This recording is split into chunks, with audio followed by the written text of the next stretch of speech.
Hello, hi, good day. Quick tutorial on how to disassemble this wonderful desk from IKEA.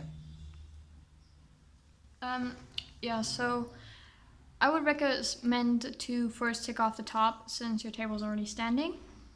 Then you have to take off all the top screws. Don't take off this one if you want a board falling on your floor or feet. Or these two because they connect, like this one and that one, because they connect to the legs. So do them at the end or whenever you take off the legs. So with these screws, you just have to spin them. You just have to spin them the other way around, or like basically on the opposite side where the arrow is pointing. Does that make sense? Yeah. Hopefully.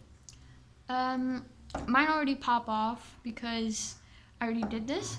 If you're doing this for the first time, it's kind of weird because then you don't know if you did it right or wrong because it doesn't move or pop off.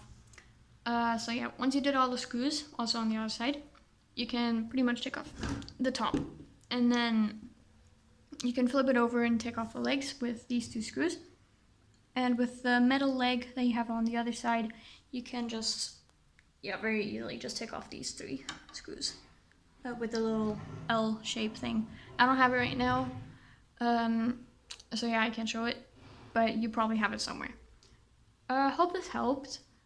And then you'll have a nice day and have fun disassembling this. Sorry if you couldn't hear me half the time. They're rebuilding the streets and behind me. Have a nice day. Bye-bye.